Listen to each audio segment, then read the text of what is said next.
دوسروں تک پہنچانے کی توفیق عطا فرمائے۔ معزز سامعین، محرم الحرام کا مہینہ جاری و ساری ہے اور اس مقدس مہینے میں حضرت امام حسین رضی اللہ تعالیٰ عنہ اور آپ کے تمام رفقا انہوں نے کربلا کے میدان میں اپنی جانوں کا نذرانہ پیش کیا اور قیامت کی صبح تک ہمیشہ کے لیے زندہ ہو گئے۔ محبت سے کہیں سبحان اللہ۔ بظاہر طور پر ایک انسان کے جسم سے جب روح جدا ہو جاتی ہے،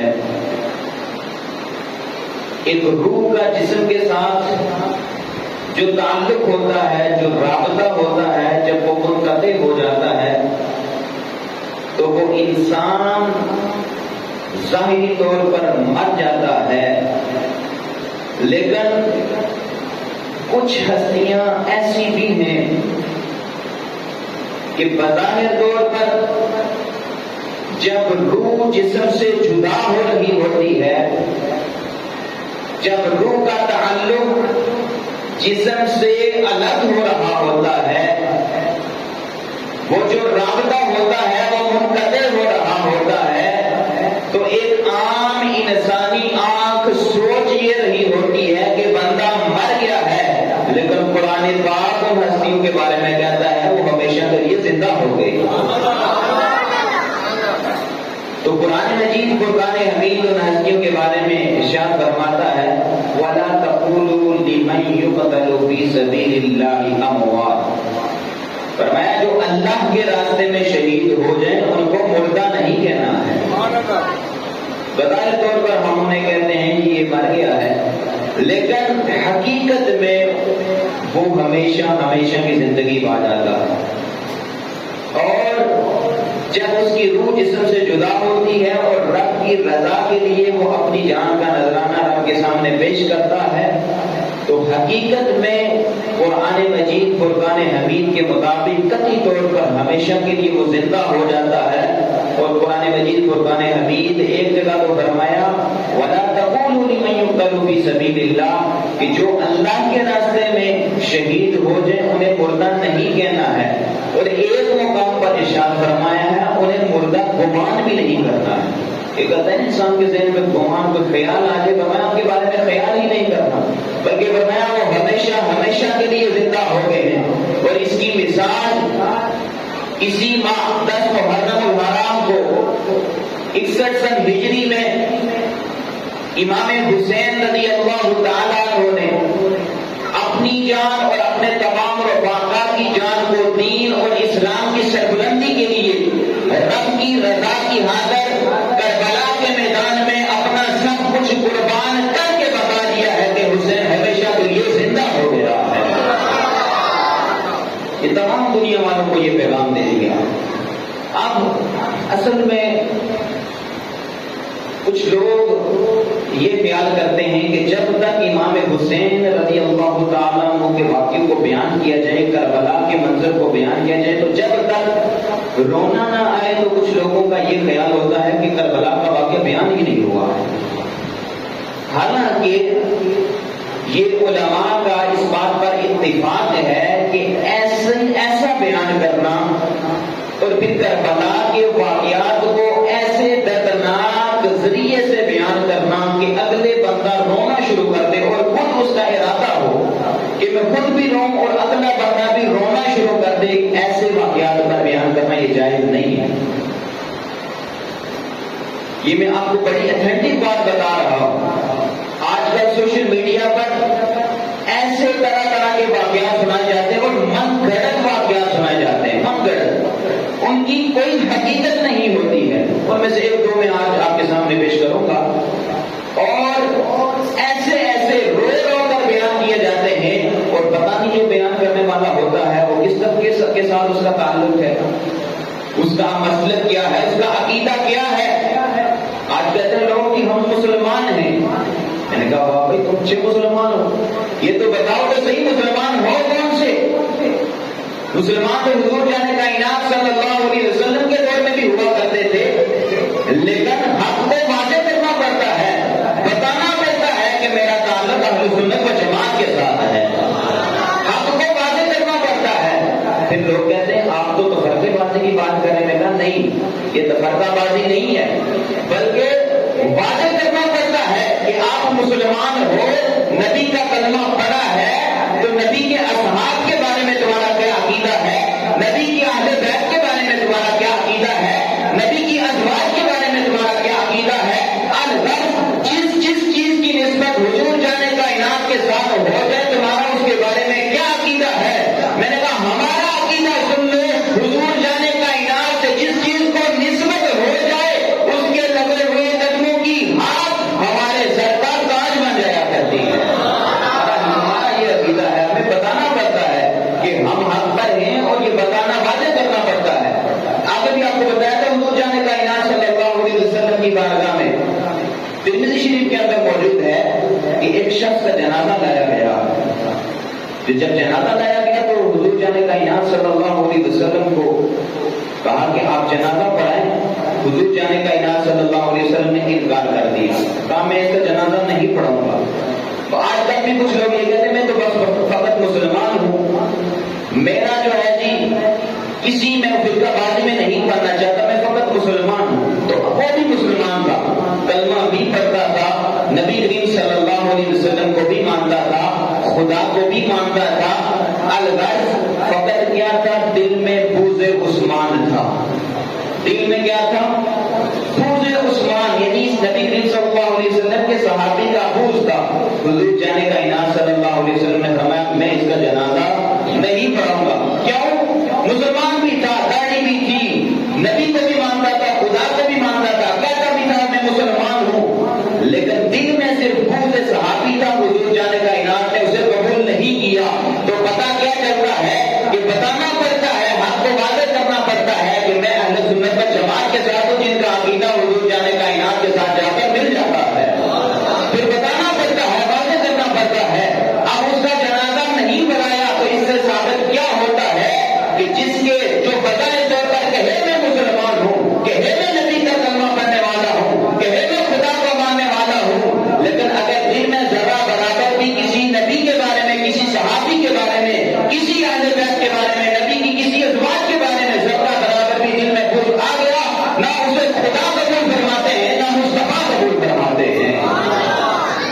حقیقت میں مصطفیٰ بھی اسے قبول فرماتے ہیں، خدا بھی اسے قبول فرماتے ہیں جو نبی کریم صلی اللہ علیہ وسلم کے ساتھ جس چیز کی نسبت ہوتی ہے اس کی قدر کرنے والا ہوتا ہے، احترام کرنے والا ہوتا ہے۔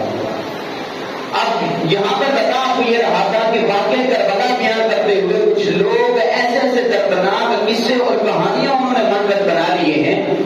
اور آج کل کی جو کتابیں ہیں کمپوز کرنے والے کوئی پتہ نہیں کون سے ہیں، اتھینٹک جو کتابیں ہیں ان کو بیان ہی نہیں کیا جاتا، عام کتب لکھی جاتی ہیں اور پھر ان میں طرح طرح کے واقعات ایسے من گھڑت بیان کیے جاتے ہیں کہ انسان جب تک پڑھتا ہے، جب پڑھتا ہے وہ جیسے جیسے سنتا ہے، جب تک وہ پیٹ نہ لے، اپنا گریبان چاک نہ کر لے، اسے سکون نہیں ہوتا ہے۔ یہ بات یاد رکھیے۔ آج کل اسی طرح کے واقعات، وہ من گھڑت واقعات سوشل میڈیا پر بیان کیے جاتے ہیں۔ میں نے کہا اگر کربلا کے واقعے کو سننا ہے تو پھر ہمارے علماء کا ایک طریقہ سن لیجیے۔ ابو الفضل سردار احمد خان، یہ بڑے علماء میں ان کا شمار ہوتا ہے، ایک دفعہ ایک محفل پر گئے تو محفل پر یہی محرم الحرام کا مہینہ تھا، تو کسی نے عرض کی حضور ہمیں واقعہ کربلا بڑی ڈیٹیل سے کے ساتھ بتا دیں، شروع سے لے کر آخر تک بڑی ڈیٹیل کے ساتھ میں سننا چاہتا ہوں۔ کہا اچھا میں بتا دیتا ہوں۔ اسٹیج پر گئے، جا کر خطبہ پڑھا، خطبہ پڑھ کے ایک لائن کے اندر کہا امام عالی مقام امام حسین رضی اللہ تعالیٰ عنہ کربلا کے میدان میں ان کو اور ان کے تمام جتنے بھی رفقا تھے بڑی بے دردی کے ساتھ ان کو وہاں پر شہید کر دیا گیا۔ کہا ما علی الا البلاغ۔ یہ تھا ہمارے اسلاف کا طریقہ، لیکن آج کل اتنی روایتیں آ چکی ہیں، اتنے من گھڑت قصے آ چکے ہیں کہ لوگ بھی یہ سمجھتے ہیں کہ جب تک ہماری آنکھوں میں آنسو نہ آ جائیں، جب تک ہم رو نہ لیں، اس وقت تک ہمارا جو کربلا کا واقعہ وہ تو ہمیں کسی نے بیان ہی نہیں کیا ہے۔ اسی طرح ایک من گھڑت قصہ جو بیان کیا جاتا ہے حضرت فاطمہ صغریٰ آپ کے بارے میں، کہ جب امام نے جو من گھڑت قصہ ہے پہلے وہ آپ کو بیان کر رہا ہوں کہ یہ کیسے من گھڑت اور رو رو کر پھر لوگوں کو رلایا جاتا ہے یہ قصہ بیان کر کے۔ کیا واقعہ بیان کیا جاتا ہے کہ حضرت امام عالی مقام امام حسین رضی اللہ تعالیٰ عنہ جب مدینے سے چلے مکہ، اور تو آپ کی جو بیٹی تھی جن کا نام فاطمہ صغریٰ ہے، تو آپ ان کو اکیلے چھوڑ گئے اور آپ روتی رہی تڑپتی رہی۔ یہ جب بیان کیا جاتا ہے روتی رہی تڑپتی رہی، زار و قطار روتی رہی، تو مجمع جتنا تھا سارا رونا شروع کر دیتا ہے۔ یہ من گھڑت کے ساتھ آگے کیا بیان کیا جاتا ہے کہ آپ مدینے سے مکہ اور پھر مکہ سے کوفہ چلے جاتے ہیں، تو آپ کی جو بیٹی ہے فاطمہ صغریٰ یہ روتی رہتی ہے، رونا شروع کر دیتی ہیں اور زار و قطار روتی رہتی ہیں۔ لیکن حقیقت میں جب اس کی تحقیق کی گئی تو علماء نے جب اس کا محقق نتیجہ نکالا تو فرمایا یہ تو من گھڑت قصہ ہے،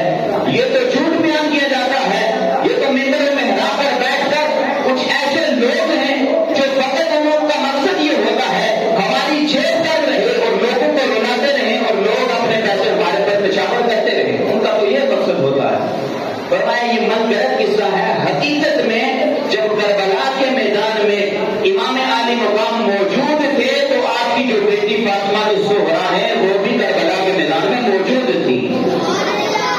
اب اگلی بات ایک اور من گھڑت قصہ جو بیان کیا جاتا ہے اور پھر اس پر وہ بیان کر کر کے لوگوں کو رلایا جاتا ہے، اور یہ ایسا کر کے رلانا یہ جائز نہیں ہے۔ اگر ویسے انسان کے اندر بعض دفعہ جب اہل بیت کی محبت ہوتی ہے اور وہ سوچتا ہے یہ ظلم اور انتہا کی حد آخری حد تھی جو اس نے کر دی تھی، تو اس وجہ سے اگر اس کی آنکھوں میں آنسو آ جاتے ہیں تو ہم اس سے منع نہیں کرتے، یہ جائز ہے، کوئی بات نہیں ہے، لیکن جان بوجھ کر رلانا لوگوں کو یہ جائز نہیں ہے۔ اب اگلی بات کیا ہے کہ کہا یہ جاتا ہے کہ آپ پر نہر فرات کو اتنے دنوں کے لیے بند کر دیا گیا۔ حضرت امام عالی مقام جی بڑی طرز کے ساتھ سروں کے ساتھ لوگوں کو بیان کیا جاتا ہے، بڑی توجہ کے ساتھ سنیے گا، یہ بہت تحقیق کی باتیں ہیں جو آپ کے سامنے بیان کر رہا ہوں۔ کہا کہ امام عالی مقام پر اتنے دن پانی بند کر دیا گیا، فلاں کر دیا گیا، فلاں کر دیا گیا، آپ پانی کے لیے تڑپتے رہے۔ نعوذ باللہ، یہاں اس طرح کے قصے اور من گھڑت کہانیاں بیان کر کے لوگوں کو رلایا جاتا ہے، اور سامنے آپ دیکھیں لوگ پھر روتے کس طرح ہیں، اپنے گریبان کو چاک کرنا شروع کر دیتے ہیں، اپنے کپڑے پہننا شروع کر دیتے ہیں، اور حدیث واضح طور پر مسلم شریف کی حدیث کے اندر سیاستہ کے اندر موجود ہے کہ جو بندہ اپنے گریبان کو چاکتا ہے، اپنے چہرے کو پیٹتا ہے، فرمایا کہ وہ جاہلیت کی سی باتیں کرتا ہے، فرمایا وہ ہم میں سے نہیں ہے۔ یہ واضح طور پر حکم ارشاد فرما دیا گیا۔ لیکن آج ہمارا تعلق اس طریقے کے ساتھ یہ سوچنا چاہیے، ہمارا اٹھنا بیٹھنا کن کے ساتھ ہے، ہم کس کی طرف داری کر رہے ہوتے ہیں، کس کے ساتھ ہم اس کی بات کو ملا کر آگے بڑھا کر بیان کر رہے ہوتے ہیں۔ اب یہ واقعہ کہ رو رو کر پھر لوگوں کو رلایا جاتا ہے، اصل میں اس کی حقیقت پھر ایک اور روایت کے اندر آتا ہے کہ 10 محرم الحرام کو امام عالی مقام نے غسل فرمایا۔ اور مجھے یہ بتاؤ غسل پانی کے ساتھ ہوتا ہے یا پانی کے بغیر ہوتا ہے؟ آپ نے غسل فرمایا، اچھی خوشبو لگائی، روایات میں یہ بھی واقعہ ملتا ہے۔ تو الغرض ہم اس واقعے کو کہ وہ پانی جو بند کیا گیا تھا، پانی بند اس نے کیا تھا، لیکن اس حد تک اس کو بیان کرنا کہ اتنا ظلم و ستم واضح کرنا کہ پتہ نہیں کہ لوگ جب تک رو نہ لیں اس وقت تک خطیب صاحب کو بھی سکون نہیں ہوتا، عوام کو بھی سکون نہیں ہوتا۔ اس لیے ہمارے علماء نے ایک درمیانہ راستہ نکالا ہے کہ جب امام عالی مقام امام حسین رضی اللہ تعالیٰ عنہ کے واقعے کربلا کو بیان کیا جائے تو آپ کی شجاعت کو بیان کیا جائے، آپ کی نماز کو بیان کیا جائے، آپ کے قرآن کو بیان کیا جائے، آپ کے پردے کو بیان کیا جائے۔ جب آپ کی ان تمام چیزوں کو بیان کیا جائے گا، یزیدیت ہمیشہ کے لیے مر جائے گی، حسینیت ہمیشہ کے لیے زندہ ہو جائے گی۔ محبت سے کہیں سبحان اللہ۔ یزیدیت ہمیشہ کے لیے دفن ہو کر رہ جائے گی، اور امام عالی مقام کے ماننے والے جو حسینیت کے پیروکار ہیں وہ ہمیشہ کے لیے ان کا علم بلند ہو جائے گا۔ اس لیے جب امام عالی مقام کو پھر جب آپ کے سر کو تن سے جدا کر دیا گیا، اللہ اکبر، اور پھر عبید اللہ بن زیاد جو اس وقت کوفہ کا گورنر تھا، اس کے دربار میں لایا گیا اور پھر طرح طرح کی آگے جتنے بھی واقعات ہوئے، پھر آخر میں بتانا یہ مقصود ہے، یہ سارا ظلم و ستم ہوا، یہ ساری مصیبتیں برداشت کی، خاندان رسول نے ساری مصیبتیں ساری تکلیفیں برداشت کی ہیں۔ امام علی مقام نے ننھے اصغر کو وہاں پر کربلا میں شہید کروایا ہے، علی اصغر کو بھی شہید کروایا ہے، اپنے تمام جو خیمے تھے سب کے سر چلوا دیے، یعنی ان یزیدیوں نے جلا دیے تھے۔ حقیقت میں امام علی مقام اگر فقط ایک دعا کے لیے ہاتھ اٹھا دیتے تو سب کچھ پلٹ کر یزیدیت ہمیشہ کے لیے ہاتھ میں مل جاتی، لیکن امام علی نے صبر کے دامن کو ہمیشہ کے لیے مضبوطی سے پکڑا ہے اور ساری کائنات کو یہ بتا دیا ہے کہ تم پر طرح طرح کی ہمیشہ زندگی میں مصیبتیں آتی رہتی ہیں، لیکن جب کبھی تکلیفیں آئیں تو امام علی مقام امام حسین اس تمام خاندان کو یاد کر لینا، تمہاری مصیبتیں ہمیشہ کے لیے ختم ہو جائیں۔ صبر کے دامن کو ہمیشہ قائم رکھنا ہے، صبر کے دامن کو ہمیشہ پکڑ کر رکھنا ہے۔ فرمایا ان اللہ مع الصابرین، فرمایا اللہ رب العزت صبر کرنے والوں کے ساتھ ہوتا ہے۔ اب وہاں پر امام علی مقام نے صبر کیا، اگرچہ آپ کا تمام خاندان قربان ہو گیا، آپ خود بھی قربان ہو گئے، اور پھر وہ وقت بدلا، مختار سب بھی وہاں کا گورنر بنا، اور یزید جس نے امام علی مقام امام حسین کو شہید کروایا تھا، جب اس کی باری آتی ہے مختار سب بھی گورنر بنتا ہے، وہ یزیدیت کے جتنے بھی پیروکار ہوتے ہیں، جب وہ تخت پر بیٹھتا ہے تو یہ اعلان کرتا ہے کہ امام حسین کے جتنے بھی قاتل ہیں وہ خیر منالے میں چن چن کر ان سب کو قتل کر دوں گا۔ مختار سکتی نے ان جتنے بھی لوگ تھے یزیدیت کے پیروکار اور امام علی مقام امام حسین رضی اللہ تعالی عنہ کو شہید کرنے والے، ہر ایک کو ایک ایک کر کے اب اس تمام واقعے سے نتیجہ کیا نکلتا ہے کہ وہ یزیدیت جو امام علی مقام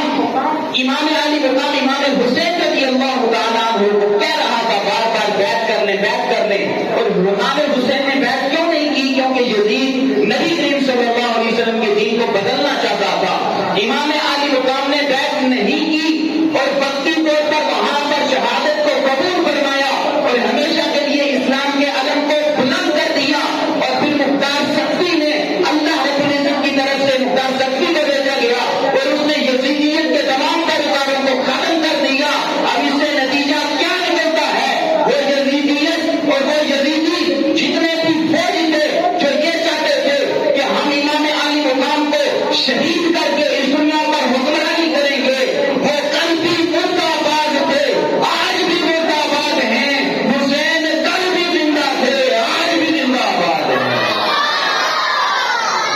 بس یہ تھا کربلا کا واقعہ،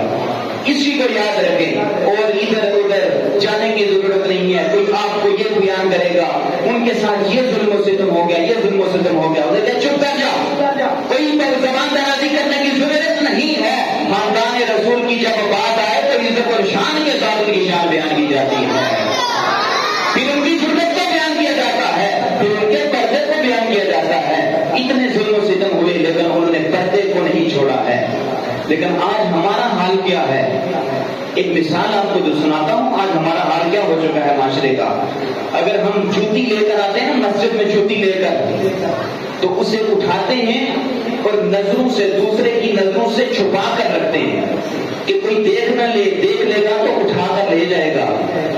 لیکن ہماری بیٹیاں، ہماری مائیں گھروں سے ان کا دوپٹہ اترا ہوتا ہے، گھر سے باہر جا رہی ہوتی ہیں۔ آج ہم نے اپنی ماؤں بہنوں کو ایک جوتی کے برابر بھی عزت نہیں دی ہے، اس وجہ سے ہمارا حال یہ ہو رہا۔ وہاں پر جو انہوں نے پردہ کیا اس کو اپنا لو، وہاں پر اتنا ظلم و ستم کا جبر تھا، انہوں نے پردے کو نہیں چھوڑا ہے۔ لیکن آج ایک جوتی کے برابر ہم نے ماں بہنوں کو حیثیت نہیں دی، جس کی وجہ سے ہمارا معاشرہ کہاں سے کہاں جا رہا ہے۔ یہ کراچی کے اندر آپ نے دیکھا ہوگا ایک ماڈل، اور یہ سراسر اسلام کے مخالف جتنے بھی لوگ ہیں انڈسٹری کے اندر اپنی ماؤں کو، بہنوں کو، بیٹیوں کو بیچتے ہیں۔ اسلام تو پردے کا درس دیتا ہے، اسلام تو کہتا ہے کہ اگر ایک عورت نماز پڑھ رہی ہو اور دوپٹہ اتنا باریک ہو کہ اگر اس عورت کے بال نظر آ رہے ہو تو اس عورت کی نماز نہیں ہوتی ہے، تو تم کس خوشی میں عورتوں کو بغیر دوپٹوں کے گھروں میں بھیج رہے ہو؟ کس خوشی میں اسلام کی اوپر اسلام کا علم بھی بلند کرتے ہو، اسلام کا نعرہ بھی لگاتے ہو، کلمہ بھی پڑھتے ہو، اور انڈسٹریوں کے اندر، ان ڈرامے فلموں کے اندر، اور پھر ٹک ٹاک کے اوپر تم اپنی عورتوں کو بٹھاتے ہو، بہنوں کو بٹھاتے ہو، ماؤں کو بٹھاتے ہو، تو وہ شرم نہیں آتی ہے؟ اور پھر ان کا حال یہی ہوتا ہے جو اس ماڈل کا حال ہوا ہے کہ اتنے ہفتوں کے بعد، اتنے مہینوں کے بعد اس کی لاش ملی اور گلی سڑی لاش ملی، اس کا کوئی قبول کرنے والا نہیں ہے، اس کا کوئی والی وارث نہیں ہے، باپ کہتا ہے ہم اس کو قبول نہیں کریں، بیٹا کہتا ہے ہم اس کو قبول نہیں کرتے۔ اس دنیا میں اگر تمہیں عزت اور وقار چاہیے تو پھر پیسے سے عزت اور وقار نہیں ملے گا۔ اگر اس دنیا کے اندر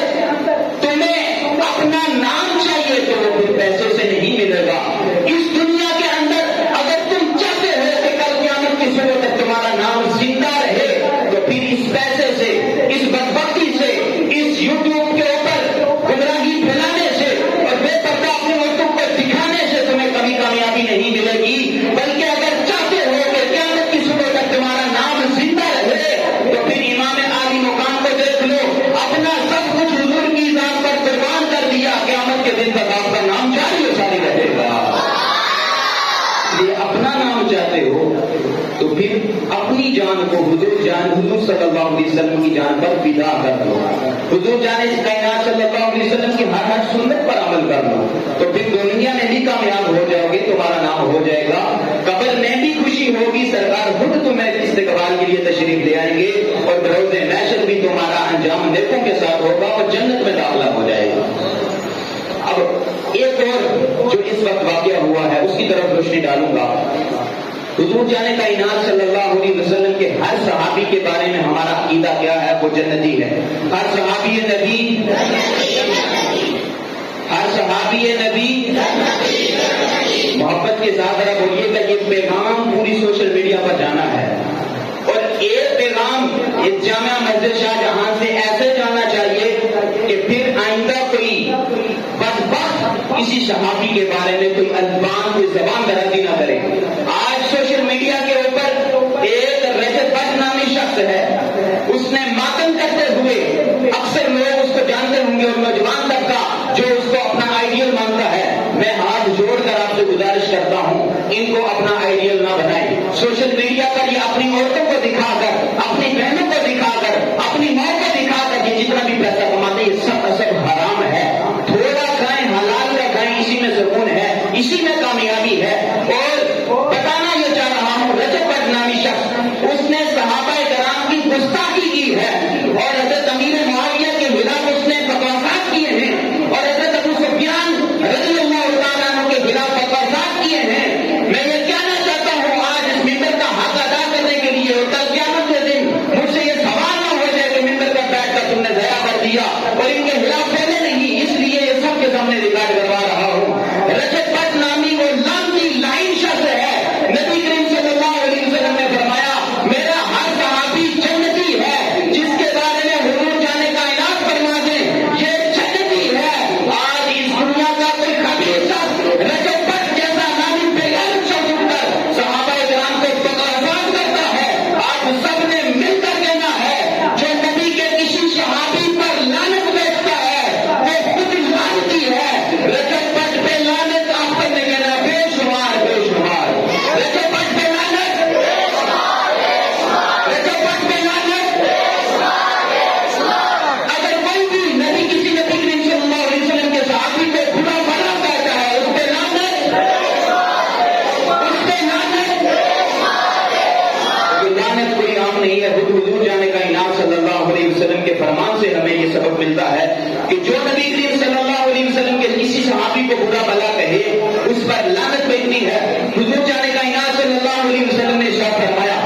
حضور جانے کائنات صلی اللہ علیہ وسلم کا یہ فرمان ذیشان سنیے، ترمذی شریف کے اندر اس کی جلد نمبر 2 ہے اور اس کا صفحہ نمبر 225 ہے، اس کے اندر حضور جانے کائنات صلی اللہ علیہ وسلم کا یہ فرمان ذیشان سنیے۔ اور آج کے دور کے اندر کوئی نبی کریم صلی اللہ علیہ وسلم کے کسی صحابی کے خلاف بات کرے تو اس پر لعنت بھیجنا آپ کا حق بنتا ہے۔ دوبارہ بتا رہا ہوں، ترمذی شریف ہے،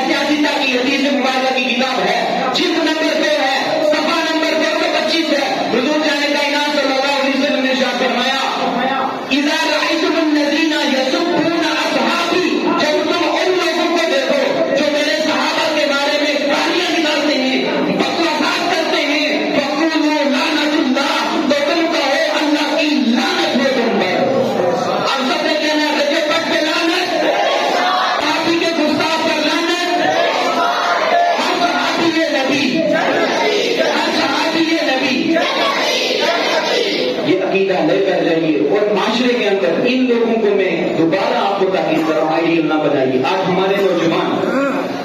موبائل اٹھاتے ہیں اور ان لوگوں کو دیکھ دیکھ کر آج اس نے فلاں گاڑی لے لی ہے، آج فلاں گاڑی لے لی ہے، آج یہاں کا سفر کر رہا ہے، آج وہاں کا سفر کر رہا ہے۔ اللہ اکبر، یہ دنیا کی عارضی نعمتیں ہیں، ان کے لیے حلال ذرائع استعمال کریں، حرام کی طرف نہ جائیں۔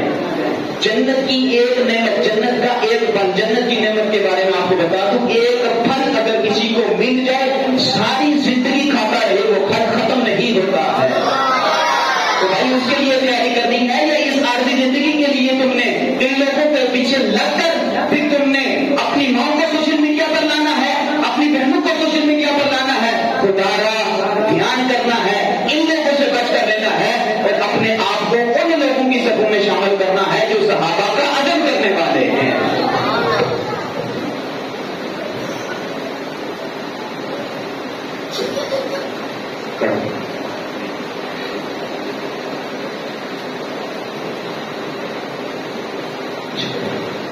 شاید کوئی زبان سے جلدی کوئی الفاظ نکل گئے ہیں، اگر کوئی ایسا جملہ نکلا ہے کہ جس میں کوئی گستاخی کا پہلو ہے یا کوئی ایسی بات نکلی ہے جس میں کوئی الفاظ مس سے ہو گیا ہے تو میں اس کو رجوع کرتا ہوں۔ ایک دفعہ دوبارہ آپ نے نعرہ لگانا ہے، نبی کے ہر صحابی کا جو گستاخ ہے اس پر لعنت، جو گستاخ ہے اس پہ لعنت، جو گستاخ ہے اس پہ لعنت۔ جانے کا انعام صلی اللہ علیہ وسلم کا فرمان ذیشان سنیے، نبی کریم صلی اللہ علیہ وسلم نے فرمایا اللہ اللہ فی اصحابی، فرمایا میرے اصحاب کے بارے میں اللہ رب العزت سے ڈرتے رہنا۔ دو دفعہ فرمایا اللہ اللہ اصحابی، میرے صحابہ کے بارے میں اللہ رب العزت سے ڈرتے رہنا۔ لا تتخذوهم غرضا بعدی، فرمایا میرے بعد ان کو حد پہ ملامت نہ بنانا، یعنی میرے جانے کے بعد ان کو حد پہ ملامت نہ بنانا، ان کو لے کر لڑائی جھگڑے شروع نہ کر دینا۔ فرمایا فمن احبهم فحبی احبهم، فرمایا فمن احبهم، جو ان تمام صحابہ سے محبت کرنے والا ہوگا فاپنی حبی احبهم، وہ میری محبت کی وجہ سے ان سے محبت کرنے والا ہوگا۔ یعنی بتانا کیا تھا کہ جو بھی نبی کریم صلی اللہ علیہ وسلم سے محبت کرنے والا ہے وہ نبی کے ہر صحابی سے محبت کرنے والا ہے۔ اور اگلا جملہ سنیے، فرمایا ومن ابغضهم، اور جو کوئی بھی ان کے ساتھ بغض رکھنے والا ہے، کسی ایک نبی کے ساتھ بھی بغض رکھنے والا ہے، فرمایا کبھی بغضی ابغضهم، فرمایا وہ میرے بغض کی وجہ سے میرے صحابہ سے بغض رکھنے والا ہوگا۔ یعنی اس کا نتیجہ کیا نکلا ہے کہ آج اگر کوئی نبی کریم صلی اللہ علیہ وسلم کے کسی صحابی کو برا بھلا کہتا ہے تو وہ حقیقت میں حضور جانے کائنات سے بغض رکھنے والا ہے۔ اگرچہ وہ سامنے طور پر کہے کہ میں حضور سے محبت کرنے والا ہوں، لیکن نہیں، اگر نبی کے صحابی یہ کلیہ بتا دیا، قاعدہ بتا دیا کہ پرکھنا ہو کہ حضور جانے کائنات سے محبت کرنے والا کون ہے تو دیکھ لینا جو ہر صحابی کو جنتی کہنے والا ہو وہی مجھ سے محبت کرنے والا ہے۔ یہ حضور جانے کائنات صلی اللہ علیہ وسلم نے ایک کلیہ بتا دیا ہے۔ اب دعا ہے خالق نبی ازل ہمیں تمام اصحاب، تمام اہل بیت سے محبت کرنے کی توفیق عطا فرمائے، اور جتنے بھی ایسے لعین قسم کے شخص ہیں کہ جو نبی کریم صلی اللہ علیہ وسلم کے اصحاب پر، آپ کے اہل بیت پر، آپ کے ازواج میں سے کسی پر بہتان لگاتے ہیں، اللہ ان پر لعنت کرے اور ان کو دنیا کے اندر عبرت کا نشان بنا دے۔ اور ایسے رجب کا جیسے بے شمار ایسے لوگ ہوں گے کہ جو صحابہ پر بہتان لگانے والے ہوں گے۔ حکومت وقت سے ہماری اپیل یہ ہے کہ ایسے لوگوں کو لگام دے، ایسے لوگوں کو روکا جائے۔ پھر کوئی جب کوئی عوام میں سے اٹھتا ہے اور پھر ان گستاخی کرنے والوں کو ان کا سرتن سے جدا کر دیتا ہے، پھر کہتے ہیں یہ تو ہماری ذمہ داری تھی، تو ہم برعلا ہی کہنا چاہتے ہیں کہ آپ کی ذمہ داری ہے تو ان لوگوں کو روکیں، یہ نہ ہو کہ پھر حضور کا کوئی غلام اٹھ جائے اور پھر ان کی گردن کو تن سے جدا کر دے اور پھر تم رونا شروع کر دو۔ یہ تو زیادتی ہو گئی ہے، یہ تو تشدد کر رہے ہیں۔ اس لیے حکومت کے وقتوں کو یہ پیغام ہے کہ حال ہی میں یہ جو ان دنوں میں اس رجب بٹ نامی شخص نے جو گستاخی کی ہے اس کو فوراً گرفتار کیا جائے اور قانون کے دائرے کے اندر رہ کر جو اس کی سزا بنتی ہے اس کو سزا دیا جائے۔ اس کے جتنے بھی سوشل میڈیا کے اوپر اکاؤنٹ ہیں ان تمام کو بین کیا جائے، کیونکہ یہ ایک دفعہ نہیں بلکہ کم از کم یہ اس سال میں 3 سے 4 مرتبہ تمام مسلمانوں کے جو جتنے بھی ایمان ہیں ان کو مجروح اس نے کرنے کی کوشش کی ہے، اس کے تمام سوشل میڈیا اکاؤنٹس کو بین کیا جائے اور اس کو فوراً گرفتار کیا جائے۔ اللہ رب العزت ہمیں تمام اصحاب، تمام اہل بیت کا عشق نصیب فرمائے۔